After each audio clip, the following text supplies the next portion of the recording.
first question that I have is, when we talk about cross-border e-commerce, is it really something that companies shall be looking at right now in 2021? I mean, the whole COVID, the whole disruption of logistics and supply chains. What's happening? Do Chinese consumers even want? We hear all this domestic consumption and all that. What do Chinese consumers even want to get products from outside of China? And essentially, if so, what product categories? So it's a big question, but I'm sure, George, you can handle. Yeah, that is a big question, and we could speak all night about that Chinese night. Let me try to give you guys the quick rundown. So first of all, yes, absolutely, and I don't think I need to tell everyone how China is one of the only major economies that grew last year in terms of GDP growth. I think 2.7, 2.8%, and because of that, we've also seen that on the e-commerce side, working with international clients, that there was a huge interest and uptick in interest in selling to China already in the middle of summer last year, because ultimately you have to imagine that no matter if big or small, everybody got hit with the dip of offline retail sales in the core markets or in the home markets. And so the only way for companies to drive revenues or maintain or potentially even grow was to look outside, and then again primarily China. So from the seller or merchant side, there's definitely a huge interest and also increase in tapping into the Chinese market and selling to Chinese consumers directly. I understand.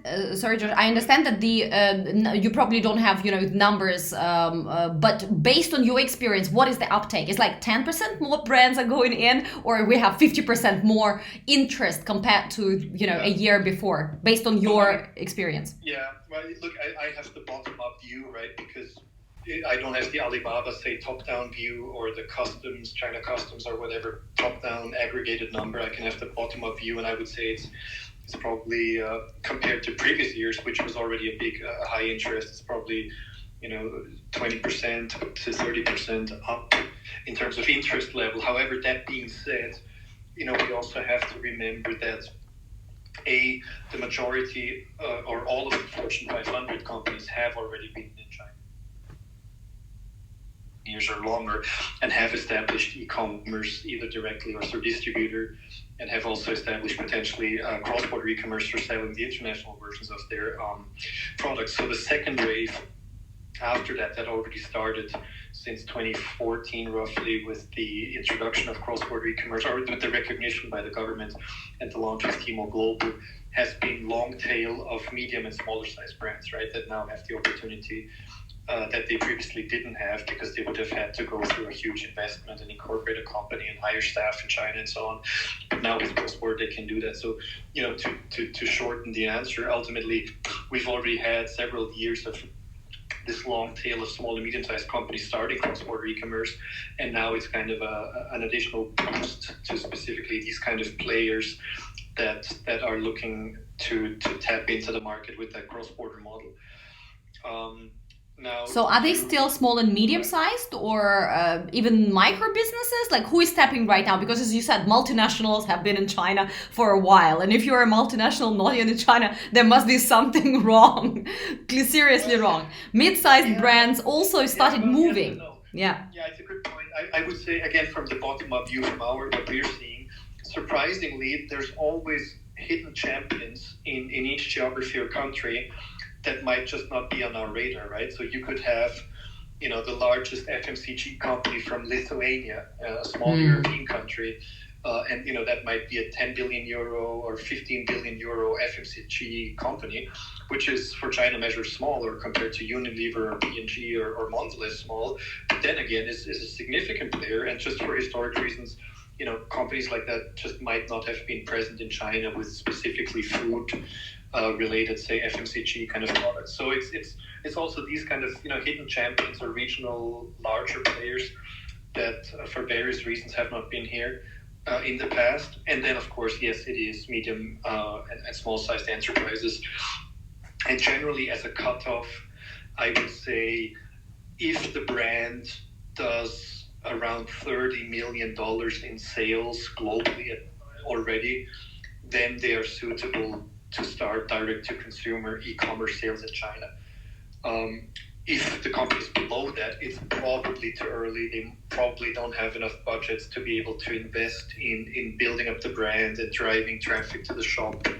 And they are probably better off doing tapping into China, but through a distribution model where they appoint either a master distributor or an online distributor, which we also do as a TP and many other TPs do, or sell into online retailers like Tmall TDI, Tmall Supermarket, or JD Cross Border. That also, just like Amazon, both JD and Alibaba, they act as a marketplace where you can set up your shop and sell directly to consumer, but they also act as a wholesaler where they buy from the brand and then resell to consumer. So probably if you're below 30 million global revenues as a brand, probably better to go indirectly first, start to build up your brand, secure the brand assets like a Chinese website, build up a Weibo and a WeChat account, and secure your trademarks and so on and so forth, little red book and the usual. But give it a few years before you really start to go direct to consumer. If you're above that, then most likely it could be considered to start selling. Perfect. And what categories would you say are important, or is it not about categories at all? Yeah, well, good point. So look, first of all, the nature of cross-border, or let's talk about briefly what does cross-border mean. In the end, it means that the entity that sells is based outside of mainland China. So it could be a legal entity in Hong Kong, or it could be in Austria, or in Canada, or wherever in the world. And secondly, they have to sell the international version of the product, meaning the English labeled product or the German labeled product, and they will have to ship the product cross-border, meaning from outside of mainland China directly to a consumer in mainland China. However, that can be achieved in two ways: either literally by direct shipping, meaning individual consumer parcels are shipped from a consolidation center, let's say in Frankfurt in Germany, or in LA, or wherever in America, through Tmall or JD Logistics to Chinese consumer. That would be literally direct shipping. Or the merchant could place the products in a bonded warehouse in a free trade zone in China, in terms of physically being located in China, but legally being outside of China.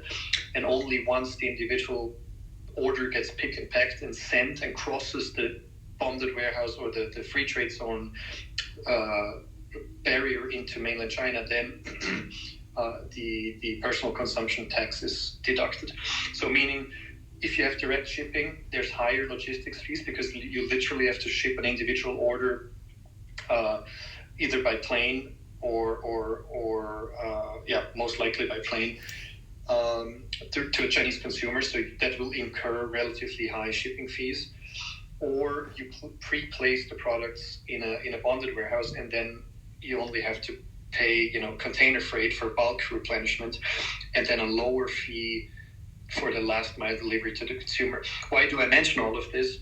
Well, because based on that, it doesn't make sense to sell let's say furniture or pianos or bulky heavy items, obviously, because you have to either put them on a train or a plane or somehow directly ship them to a Chinese consumer, or you have to stock them in a bonded warehouse where you have limited space because free trade zones are just don't have endless capacity, especially not around 11/11. So the number one rule is it needs to be a compact item that is suitable for literally cross-border shipping. And number two, based on that, obviously, it needs to be a high margin, ideally high ticket sized item, meaning it should be premium or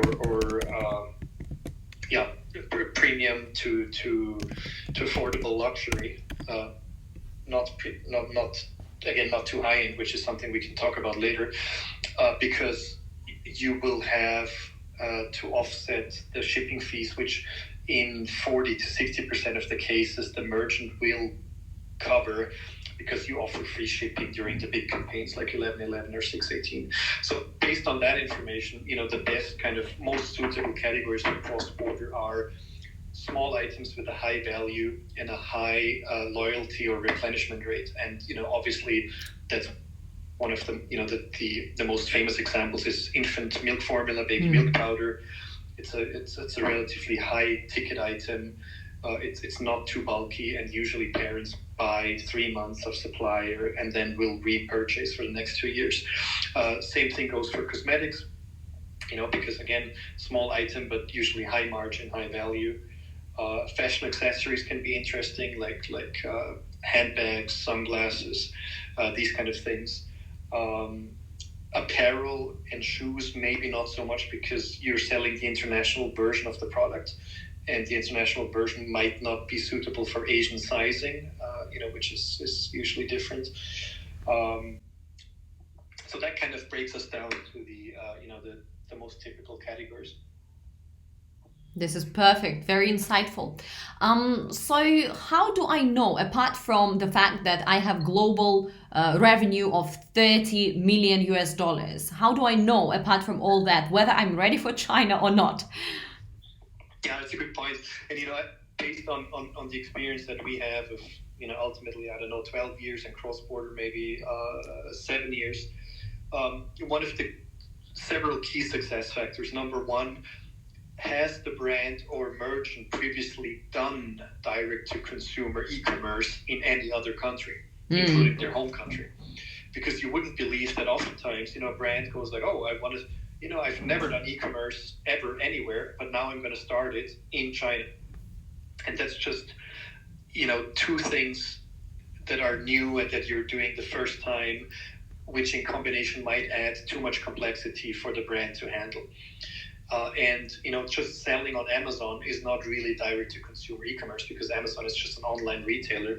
So you sell at wholesale prices to product design, key visuals, marketing, being used to marketing and selling and booking individual consumer orders somewhere else in the world. Then the likelihood of success selling to Chinese consumers over cross-border will be much higher than if you start both selling to consumers for the first time and in such a competitive market like China. So that, I would say, is number one kind of criteria, additionally to the kind of the rough benchmark of 30 million cutoff rate that I would recommend.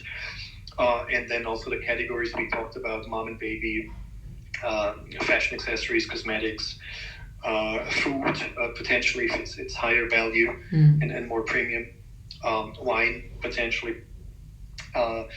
And then lastly, a long-term outlook. And that's also something that's we can't, as old-time China hands, can't repeat enough, is you need to have a long-term perspective and vision. China is by far the largest consumer market in the world and the largest e-commerce market, so the overall opportunity is very clear. But it's you're not going to make revenues overnight on day one. You have to pre-invest and commit to the market, and that comes down to having budgets available to build the brand and also do performance marketing to drive traffic and conversions, and do that over several months or even years before you break even. So you have to have a certain kind of liquidity to pre-finance direct-to-consumer e-commerce. This is indeed extremely important. Going into China, it needs to be your most important development market.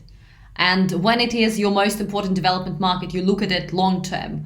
And I always say that it's very, very rare when you are breaking even or having any kind of positive ROI in the first 8 to 18 months. Sometimes even 24 months, depending on the brand, depending on the category. But essentially, what do we mean by breaking even? It's like everything that you invested in the market, and suddenly you think that after selling, and investing $10,000 into a tiny little blogger promotion, suddenly you're going to get a lot more sales to cover all the expenses. Well, unicorns do not exist, and China is one of those markets indeed. Okay, guys. So far, I'm going to ask George one more question, and meanwhile, you can ask you can raise your hands to address any questions of your own. We are gonna then go into another set of questions. Okay, so if anybody wants to ask and raise their own specific case here, we will be able to take your questions shortly. So, George, how does actually this cross-border e-commerce work in China? What are the options that we have? We have JD, we have Alibaba, we have Kaola, but how does it actually work from me as a brand? What do I need to know, and what options do I have? Right. Okay. Well, first, in terms of the channel breakdown, like you just mentioned, so the market share between Alibaba and JD and Tencent WeChat is slightly different for cross-border than domestically. We know that Alibaba by far is number one when it comes to China e-commerce. And cross-border, just as a backstory for people to understand, is that you have Tmall Global, which is owned by Alibaba. Then you have Kaola, which was acquired by Alibaba Group and now also belongs to them. You have Little Red Book, which is also again invested by or owned by Alibaba. And with that, in summary, probably it's around 65% market share that Alibaba controls. Then you have JD Worldwide, and Jingdong being generally the second largest e-commerce player in China, and is affiliated to some extent with Tencent, which is a minority investor, and they will have another 20% of the cross-border market share. And then you have a long tail of smaller marketplaces and platforms, including WeChat, where you do have the opportunity to also do cross-border stores, as long as you have a partner on the ground in China that does the day-to-day operations. So overall, like kind of first step would be to make an assessment: what is the best possible or most suitable marketplace for your particular category, and then looking into JD has more of a background in consumer electronics, Alibaba more on the fashion, cosmetics, infant formula side, but that's a very rough guideline only. And then once the channel strategy is set, find an operation partner like a Tmall partner that will do the actual setup for you and ongoing operations on the ground. And they will then guide you through everything that's required to get set up. There's some general tick boxes to go through, which is, first of all, obviously you need to have the trademark for your product and brand internationally secured. And that's also a requirement to be registered with the platforms. And strictly speaking, you don't need the trademark in China in order to sell cross-border, but it's strongly advised that before you start any endeavors in China by marketing your brand or starting a shop, that you also make sure that you secure the domestic trademark so that nobody else snatches it up. So, that would be on the legal side of things. And then you set up you also decide on the shipping model. Are you going to do direct shipping or through a bonded warehouse? Or both, a combination of both, because if you have a very long tail of hundreds of thousands of SKUs, you couldn't all place them ahead of time in a bonded warehouse, but rather start with direct shipping until you have established the fast-moving items, which you would then move to a bonded warehouse and continue maybe to sell a long tail through cross-border shipping. So that's typically how it's done. So that would be kind of the shipping and logistics strategy. Prepare an annual sales plan and media calendar based on kind of the set festivals in a year and kind of peak times, like we all know, 11/11 in November, 6/18 in June, Valentine's Day, Women's Day, Children's Day, and March campaign, New Year's campaign. There's kind of a pretty clear annual calendar where you can plan for. You know that you're going to make around 30 to 40% of annual sales on 11/11.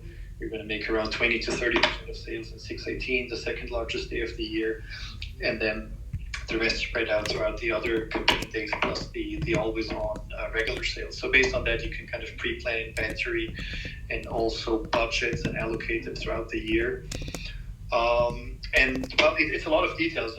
Let me know, Ashley, if we shall go through all of them, or if we shall focus on, or if we want to move on to questions. But I can definitely give it another 5 minutes or 10 on the steps the brand or merchant would need to take to be set up for cross-border e-commerce, and then what they will need to do for the ongoing cooperation with both the Tmall partner and the marketplace like Alibaba or Jingdong or Kaola. That's awesome. I do have a couple of follow-up questions on that I think are very interesting. Meanwhile, let us jump into a few questions. So we have a few hands up. Ed and Will. Will, you are on stage. Please go ahead. Hi Ashley, thanks for the invite as always. And George, loving the chat so far, learning a lot already. So I'm Will from Australia. So my question is around influencer KOL marketing, which is obviously a huge market in China, and especially when it comes to the integration with e-commerce, where I think it pretty much leads the rest of the world by far.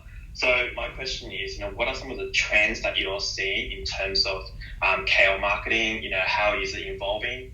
Do you see any exciting new opportunities or innovations? Thank you.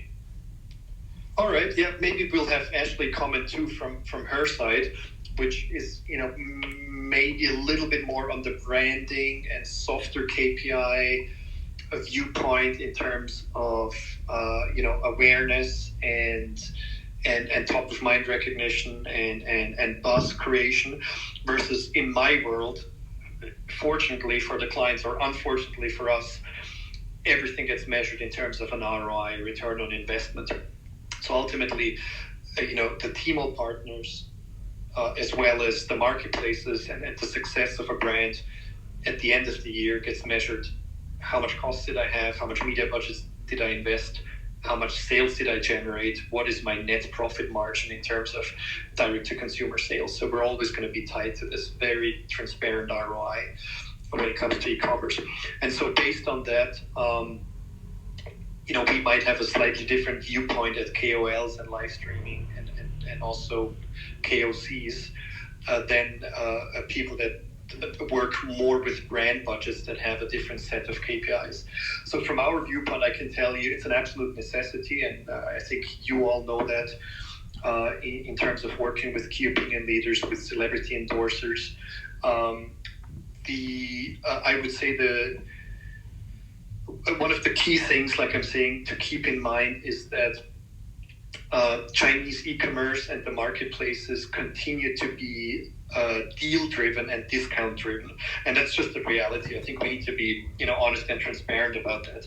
Chinese consumers have been educated through Alibaba and also the other players that e-commerce is always a channel where you can find a deal and you will be better off if you wait for a certain sales festival like 11/11 or a big live stream by a KOL, because they're going to give away coupons or discounts or markdowns or promotions of some sort. And that is really great to introduce a brand or to push a brand and to drive a brand recognition and also initial sales.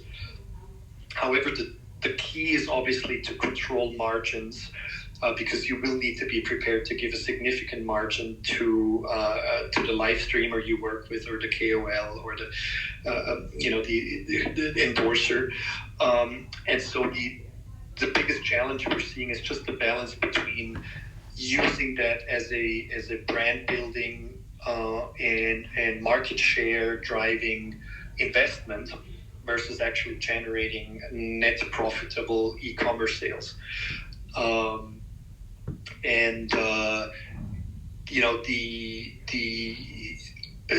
That's why also partially why I mentioned ideally the best suitable products are where you can measure customer lifetime value. CLV, meaning you get a consumer introduced to the brand with an initial sale at a loss. You work with a KOL, you give them a very good deal, and you introduce the consumer to this infant formula. They test it with their child. The child likes it. They will buy again for the next 2 years. Or cosmetics, you try it, you get a really good deal, and then for the follow-up purchases, you will buy in the flagship store, and with that, the brand will eventually make a profit and drive a good margin. So from our perspective, we're very selective on how we use KOL and live streaming, and that's simply because we have to be the stewards of the brand's net profit margins ultimately. So we're very selective about how we use it and implement it. And you wouldn't do it daily, right? It just wouldn't be profitable if you would constantly do KOL-based live streams where you give away 10% commissions or margins or 15 or 20% for the live streamer plus additional discounted coupons to the consumer. So it's a slightly, I'm kind of playing the role of the more e-commerce performance guy, and I'm sure Ashley will have much more positive and more qualitative outlook on things.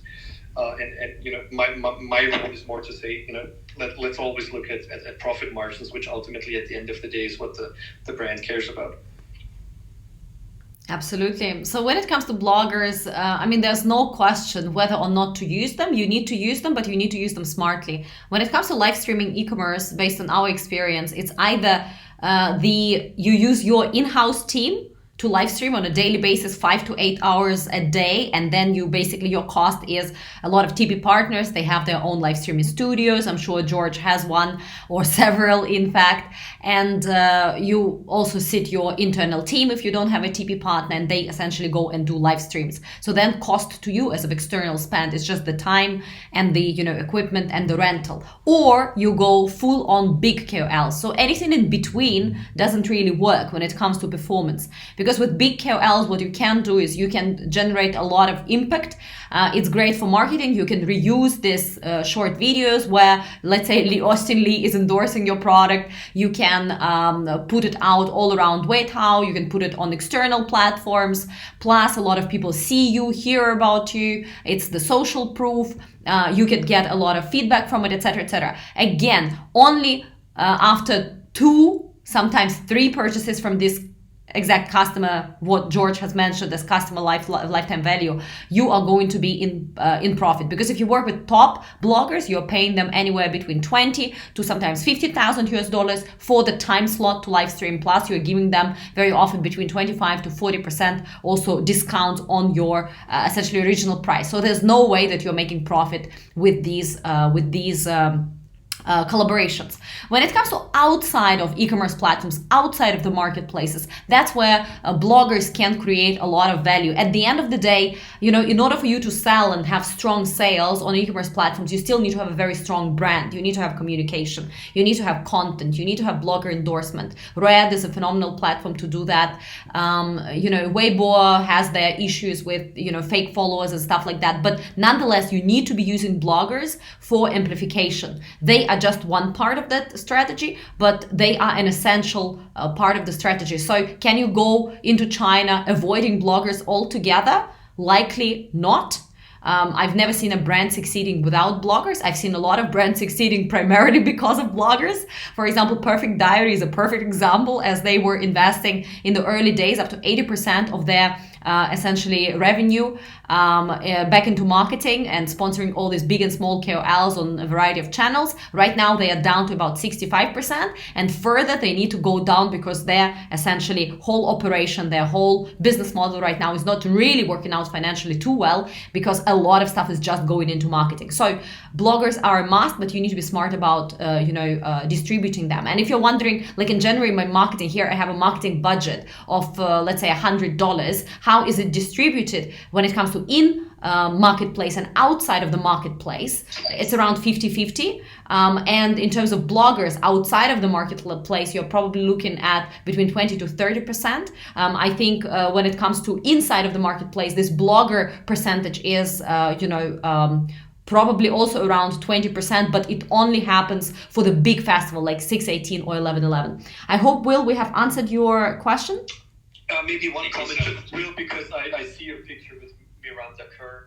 So, of course, that is a very valuable asset if you actually have a global celebrity endorser and you are able to secure time with them for Chinese live streaming. So, we have many case studies like that. For example, during 11/11 last year, we launched an American brand in cosmetics, and it was actually the first foreign CBD brand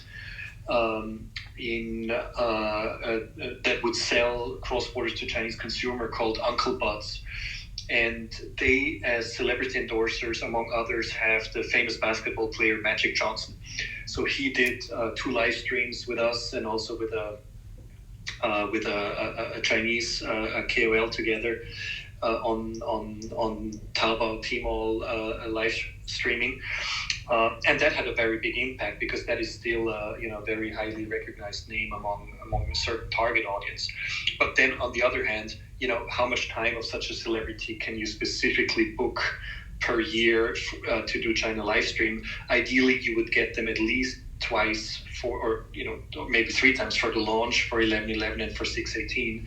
And if you could secure them for half an hour to 1 hour minimum, that would have a huge impact. And so that definitely has a value. However, the usual caveats apply that you previously need to check, is there a good match between that spokesperson in China and your particular product in terms of the association?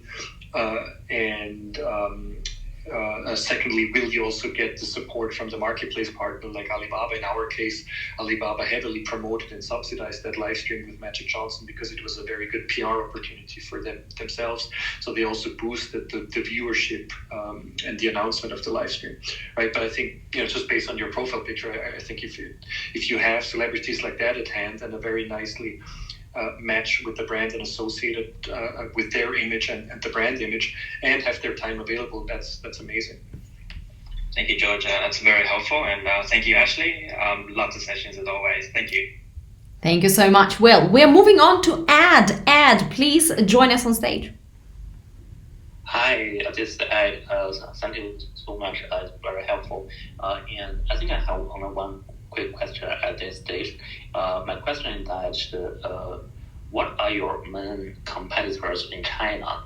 The reason that I asked this question because I understand that in order to sell products in China, basically there are 3 models: Cross Border Ecommerce, and the traditional distribution. The third one is the direct selling model. So I wonder how do you compete with the direct selling companies in China? Are they your competitors? So are you asking specifically the Tmall partners, the TP companies? Who are the competitors of the TP companies? Or are you more asking from a brand perspective, if you're a German brand or an American brand, who are you competing with in terms of other brands in the marketplace? Yeah, indeed, I'm asking about a different model. As far as I know, that for direct selling companies, they sell a lot of overseas products in China, and they have a kind of a compensation plan which can drive people to join their program and sell their products in China. And so I just want to figure out which model is more efficient in terms of selling overseas products in China. Yeah, I think I know what you mean. Look, I think the biggest difference to consider is short-term versus medium-term or long-term thinking, right? Any distribution partner or direct selling or flash sale partner or cross-border a kind of flash sale partner like whatever, Yamato or whatever, they're still left, some of these guys, they would be able to drive, also by the way, they would be able to drive very high volumes in short term, in the short term, but at very low margins, right? And then on the other hand, if you invest as a brand or merchant into direct to consumer sales, it will, like you said, take some time before you can break even and materialize. But the upside is that you own the actual consumer data and buyer data, and with that can long-term maximize that customer lifetime value, because you can continue to upsell and cross-sell to the consumer and own it. So I think one dimension to look at it is it short-term versus long-term orientation of the brand or even the merchant. And then secondly, if the general DNA of the company is direct to consumer or more brand building and R&D. So, many companies in the world, they're very good, like Unilever or P&G or whatever, they're very good at product development and matching the latest trends coming with, for example, in fashion and so on, but they're not really set up to sell directly to consumers, simply because of the legal and an organizational structure. So they're also better off selling into wholesalers or distributors or flash sale companies or the marketplaces. But if they are either their core DNA is already established to do direct to consumer sales, or they have realized that eventually they will cut out all middlemen and have to go direct to consumer, then again it's probably advisable to start that as early as possible. So you would need to go into more detail about who you would like to compare in terms of the different players for me to give you a bit of a more precise answer. But I think that's maybe at least some dimensions that are hopefully helpful to consider. Yes, I think I'm thinking of like Amway. Not sure whether you know the brand Amway. Yeah, sure. Like multi-level kind of sales. Yeah, very interesting question.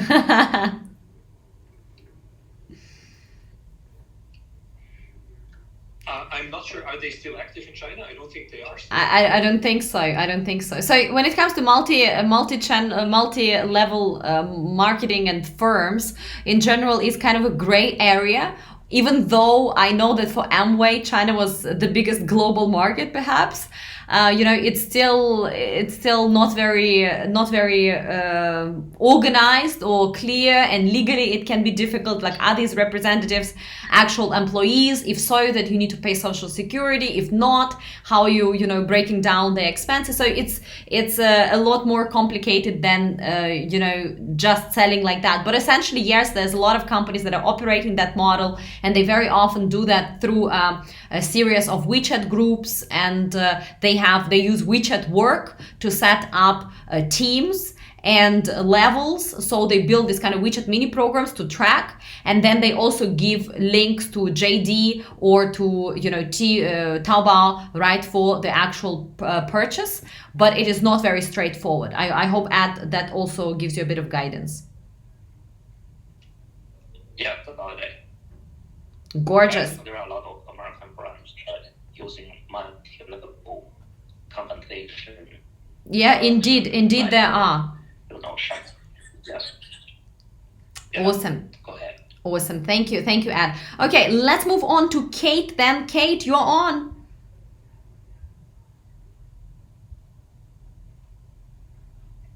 Kate, can you hear us? Hello? Hi everyone. Hi Ashley. Hi George. Can you hear me? Yay! Yes, we can. Hi. Hi. I'm Kate. I used to work and live in China, and currently I'm based in Turkey, and I help in international software brands to launch their businesses in China. And I mostly work with desktop application, desktop software. So I have two questions. The first one is what retail channels, what online retail channels, according to your experience, could you recommend for desktop software brands? And the second one, probably you know how we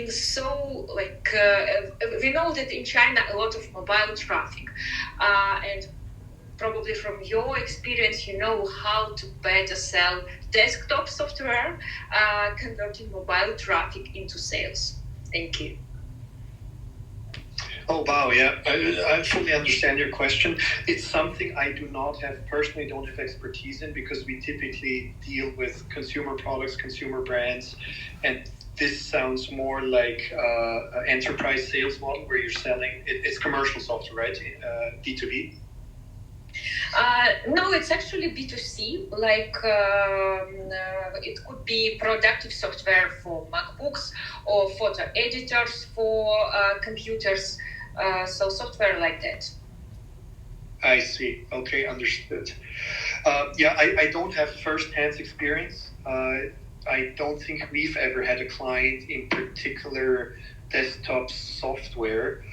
I can only babble a little bit on it. I would assume that in this case, JD would be a better suitable marketplace than, for example, Tmall, because historically JD is more of a male audience group, because they came out of 3C, typical consumer electronics retail background.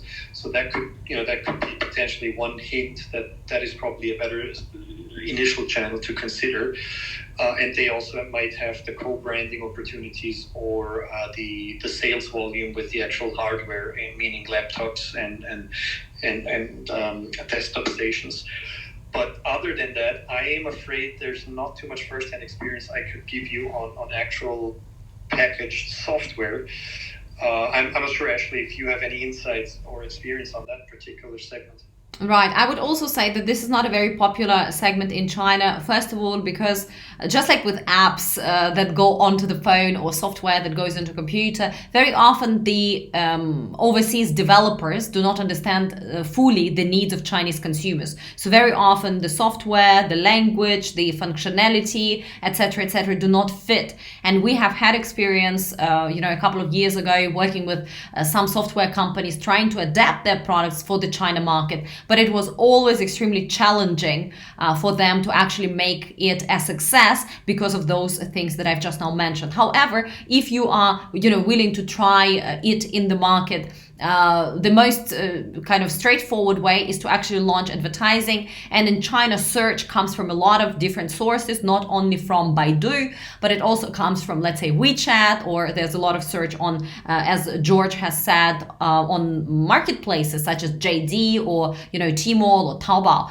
And essentially what you can do, you can launch an advertising and target people that are specifically, either on a special version of MacBook, if you are selling to MacBook users or a specific audience, and see how that goes. Also, a lot of software is sold in China to students or to corporates, more B2B segment. But B2B is very, very different. But when it comes to B2C, very often it's sold to students, and there are some student empowered and student led communities where you can essentially go and complete that transaction. Besides that, all marketplaces, including Taobao, including JD, also some social media platforms, for example, Zhihu, for instance, right? They also have their own shops. And if you're reading something related to, let's say, software, certain type of software, the offer for the software can actually appear on the offer page. So you can purchase this digital product there. But again, it's just a bit different from the physical product.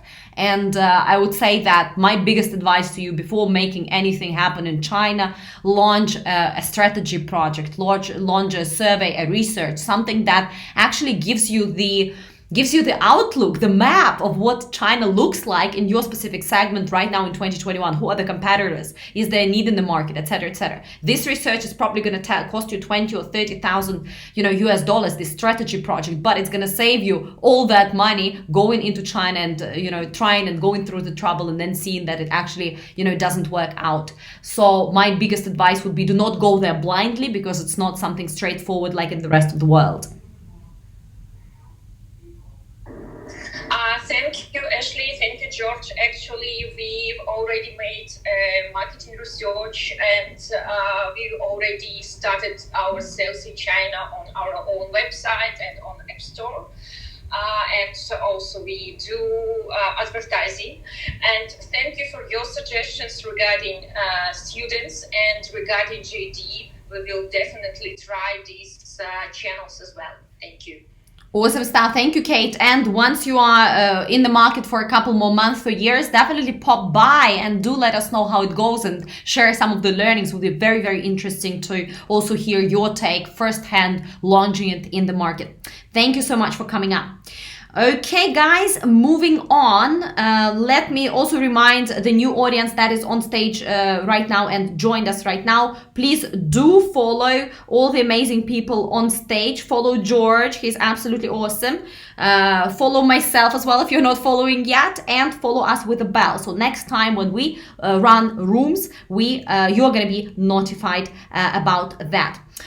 Today we are talking about e-commerce in China, and in particular, we're talking about cross-border e-commerce in China. I will go into another round of questions to George, and then we're going to once again open the floor for your questions. I see some people raising hands. Please give us a couple of minutes, and we are going to bring you on stage. So, George, what's the level of investment that a brand that's stepping into China cross-border needs to have in mind for the first 1 to 2 years? Yeah, that's a very important point. And, this is a rule of thumb that's both recommended by, let's say, the marketplaces, Alibaba, JD, and also us as TPs. And that is a minimum of 20% of the anticipated revenue. So let's say if you're aiming to make $1 million in GMV, in gross merchandise sales, you should at least invest $200,000. And then it's up or down, really depending on several factors. One factor is, and this is generally a very important tip that anybody can do, and that is to check if there is already organic demand or traction for that particular brand or buzz in China. And that's very simple. You go to Taobao, you type in your brand name. Taobao is the equivalent to eBay to some extent. So if some smart individual Chinese person has discovered your brand and has already listed it, and you can see the sales below the picture. If you look at any Taobao listing, there's 2 numbers below, left and right. And the right number in the lower right corner is the sales of the product in the last 30 days. So you can very easily see A, are there product listings, and B, how many of them, and then C, how many sales in the last 30 days. And if you have the same thing you can do for JD, you can also go on Weibo or WeChat and search for your brand, and you will see mentions and buzz and likes, and same thing for Little Red Book. And based on that, you have a rough idea, is there already a pool from both Chinese consumers, private resellers, and also power sellers, kind of cross-border arbitrage sellers that maybe buy your brand overseas and somehow bring it in the country and then resell it.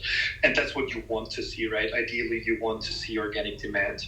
And based on that, you can be more conservative in your advertising spending because there's already an existing baseline brand awareness, and somebody else has already introduced the brand for you and has kind of created pull and an interest. If you see 0 listings and 0 or listings but no sales, well then it's really up onto you to build the brand and drive conversions. And then 20% is probably not enough. Then you will have to invest 30%, 40% or more. And that comes to the second point, which is how aggressive you want to be and how much can you pre-finance. And so we've had clients that would say, well, in year 1, I'm going to invest 100% of sales. I'm going to pump in $1 million, and I'm okay to only make $1 million in GMV and a net loss. But I know that in year 2 and 3, I will recover that and then ultimately break even, and then I will reduce the spending. So generally, I would say minimum 20%.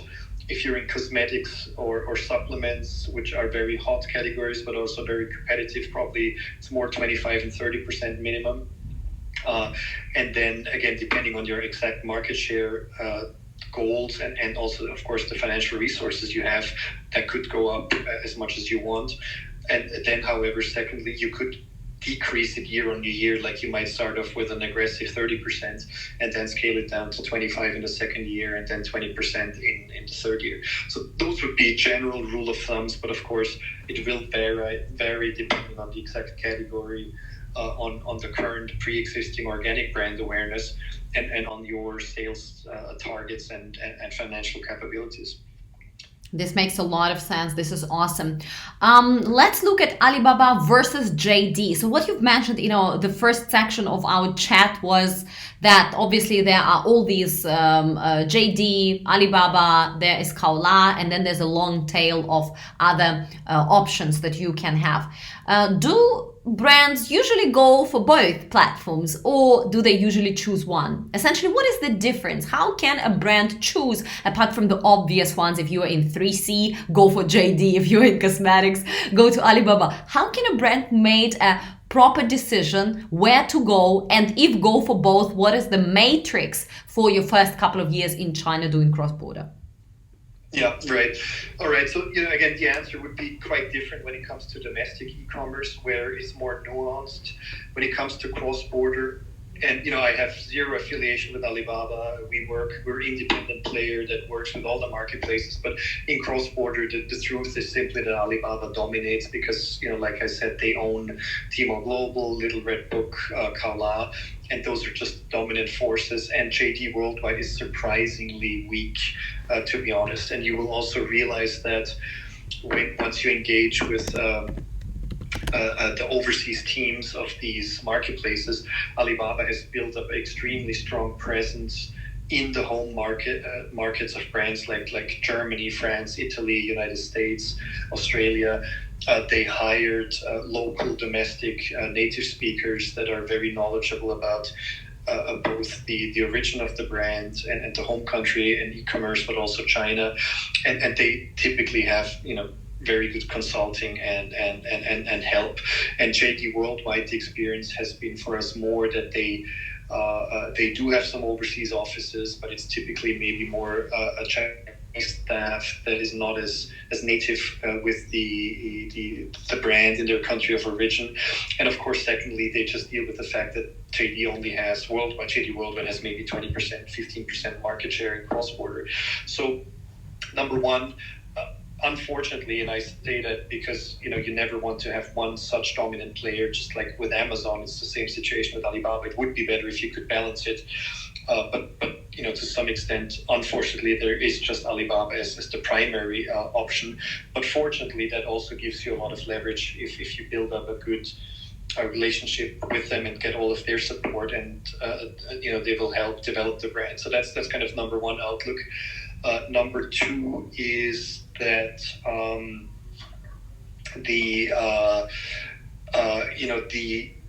there are a lot of other opportunities. Yes, you could start selling through your own website. You just allow shipping to China.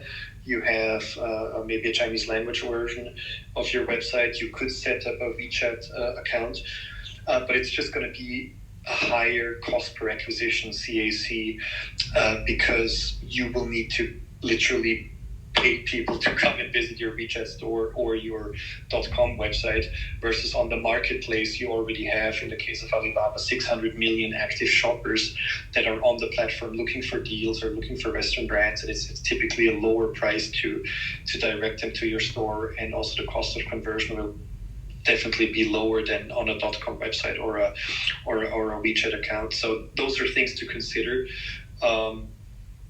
in terms of between Alibaba and JD, and then within the Alibaba universe, between Little Red Book and Kaola and Tmall Global, that could be another point we can talk about.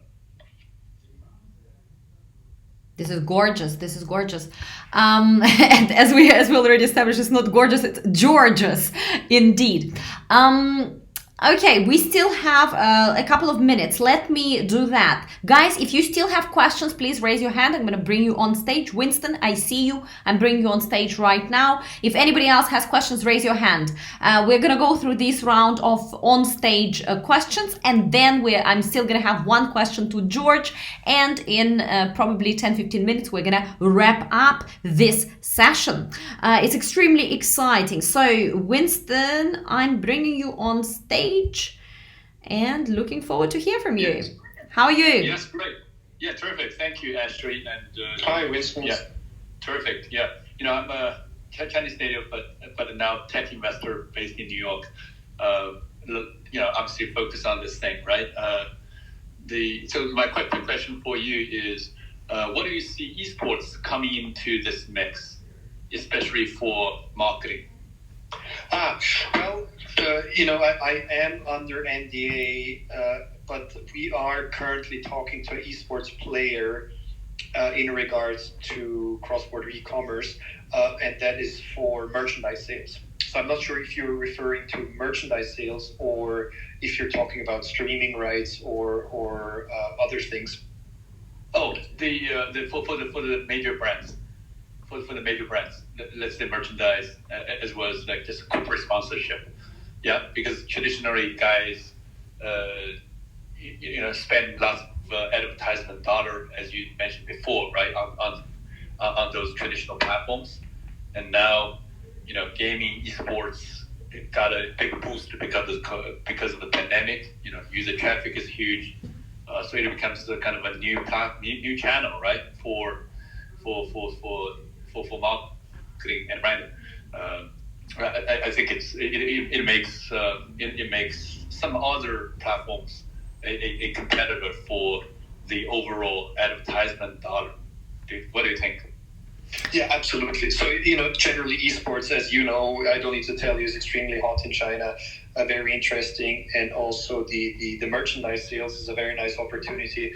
The same thing with adjacent hardware, gaming chairs, both PC gaming chairs and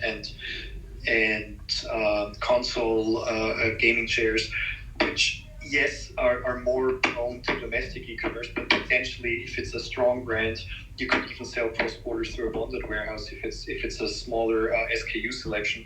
So overall, very hot.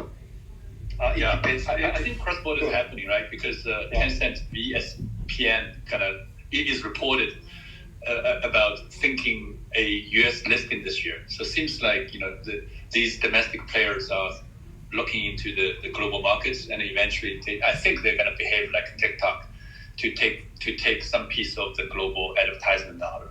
Yeah, but I'll pause here for other guys' questions. Yeah. Ashley, do you want to comment on? Do you have experience with particular esports merchandise or PR for leagues and kind of adjacent products? Right. I would say in terms of adjacent products, we had a client in the esports, but it was a team that actually had their own merchandise. And then they are an international team, famous in China, rather famous, right, in their own right. So they wanted to essentially enter and create merchandise within their own field. But what I see, at least a year ago, it was a lot of this merchandise was actually sold on Douyu or Huaya or some other relevant platforms, live streaming platforms. And we see that last year, actually, when it comes to live streaming, majority of growth came for live streaming e-commerce. And the only other live streaming segment that grew was gaming, and it grew 3.5% in terms of viewership.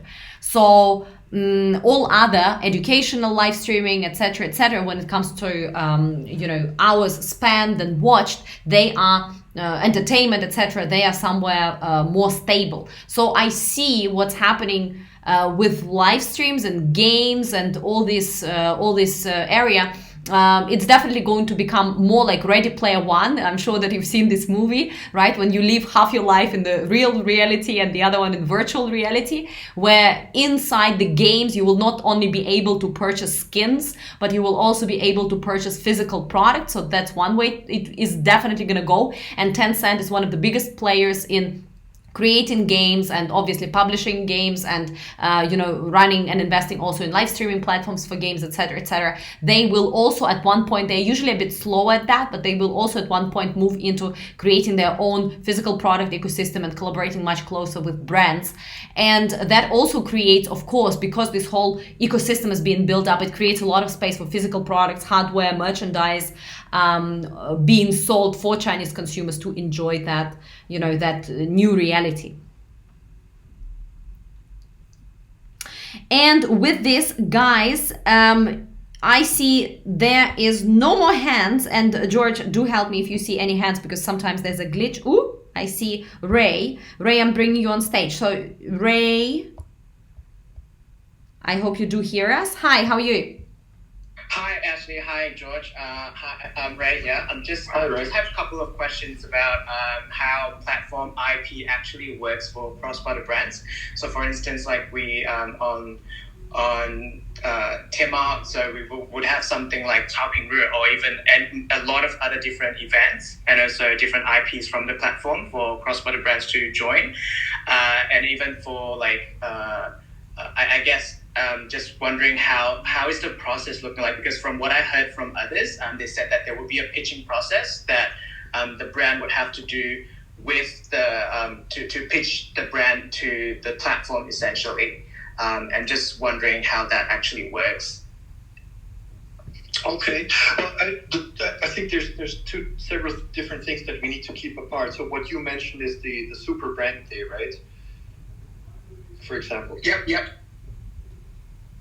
Okay. So that would be a concept for a relatively large brand that's already established and is say top 3 or maybe top 5 in the category across all of Tmall. And depending on the category, Tmall will apply a certain minimum sales potential. Let's say typically minimum, again, it depends on category, but let's say minimum the opportunity, the possibility to make 200 million RMB GMV on that particular brand day. And what brand day is that a brand would, like you're saying, pitch to Alibaba or pitch to the category manager and say, like, look, we're gonna invest with you, and on this particular day, we're going to own the category page. Alibaba is going to drive a lot of the daily category traffic in that particular segment to the brand's flagship store. And it's kind of a co-investment both from the brand, and Alibaba will match some of the investment media budget funding and promote it. But again, it will be the category manager to make that decision based on his or her annual planning and overall potential of that brand. So that is, I would say that typically is more for large brands on domestic Tmall rather than cross-border, and definitely rather than a new brand. Like you couldn't participate in Super Brand Day if you don't already have a flagship store established and probably already ran that flagship store for some years and have the relationship with the category manager and also the GMV potential to really be within top 5 or top 3. So that is that particular tool of Super Brand Day is a very specific promotion tool. But then generally, let's take the other case. If you're a new brand and you're looking to engage with Alibaba or JD, and maybe that's part of your question, it is true to some extent that also Alibaba is selective when it comes to who do they let on Tmall Global. But so is Amazon, and so is JD and everybody else, and that is simply to, number one, protect consumers, to make sure that it's a legitimate brand, and that they are also large enough to set up and maintain a flagship store, like I said, giving a good consumer experience to the ultimate customers, and that's why they have certain screening criteria. So the way it works is that usually both with JD and Alibaba, a brand would contact a BD person in their home country, wherever the brand is based. It's very easy to find the representatives in your country for Tmall or JD, and then engage with them, and they will give you a questionnaire to fill out and do kind of a quick pre-screening.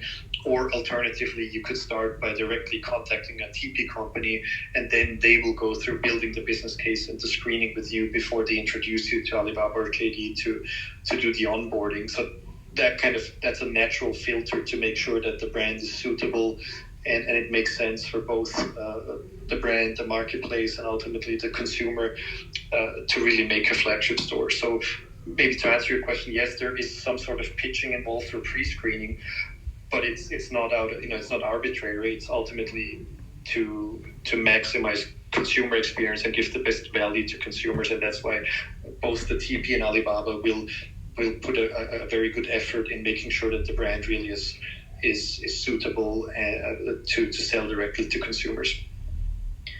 Awesome. Thanks for the explanation, George. Thank you. Sure. May I also add one extra question? I'm sorry, Ashley. Go ahead, Ray. Okay, sure. Sorry, I think just want to ask, because we do see a recent emerging trend of leaning towards domestic products, and domestic brands as well. So just wondering, how do we navigate under this nuance of coming as a cross-border brand, but also having to to fight for a market position within this kind of competitive place as well under such trends? Yeah, it's a good point, and you're right. Of course, there is the trend in the last 2 years towards domestic consumption. But that being said, based on everything we know of China, is you simply have the most educated and most engaged consumers in the world that have, and talking about the Chinese middle class, right, which is, let's say, 200 million to 350 million consumers, depending on how you count it. They have the disposable income, they're happy to spend it, but they're extremely focused on getting the best value for their money. So in short, you cannot cheat the Chinese consumer. You cannot talk them into paying a premium for a brand that is not worth it, or sell them a product of lower quality. So what China does, and also what Alibaba does, is they're extremely good at driving efficiencies. And that simply means that if you're a foreign brand, you shouldn't be afraid of the Chinese market or Chinese competitors, as long as you're confident that your product has a unique selling proposition, a unique value add, a unique selling point that has an advantage over, another international brand or brand. And that particular ad could be legacy and history. Maybe you're a 200-year-old brand, and simply because of storytelling and the fact that you have this rich history, you are perceived as superior than a modern Chinese brand. Or you have a functional benefit because, be it cosmetics or sports or whatever, you have a real functional value add that the domestic brand doesn't have. But either way, there's no more, selling the inferior brands to Chinese consumers. They're too smart, they're too educated, they're too engaged. So I think it just puts more, it just puts more responsibility and pressure on the brand to actually be good at delivering and have a real value add, than to just sell it at a premium to ignorant Chinese consumers.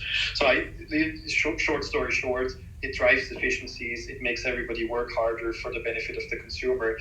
And based on that, to also answer your question in full, and something we previously talked about, it's very binary. You either enter China and sell, or you don't. But if you decide, then you have to go all in. And all in means that your whole organization, from product development and marketing and logistics and payment and everything, needs to be perfectly streamlined, because the Chinese consumer, especially the online consumer, will not tolerate any substandard quality, be it in the speed of delivery, in the product quality, in the packaging. It's probably the most advanced consumer in the world. So you need to re-gear your entire organization, and usually departments are not very willing to change, and especially when it comes to for initially maybe smaller sales volumes, but driving such a big effort. But everything needs to be perfectly aligned to be able to have a smooth and running machine, gearing up to 11.11, where you potentially have millions of parcels that need to be shipped to a consumer, and you simply cannot afford that something goes wrong, because that might just kill your brand for the rest of its life. If you mess up one single 11.11 day, where 50% of your sales have to happen on one single day. This is beautiful. Ray, thank you so much. Thank you Winston, so much. thank you so much for joining us on stage here today. And I think this was a beautiful wrap of today's Cross Border E-commerce topical room.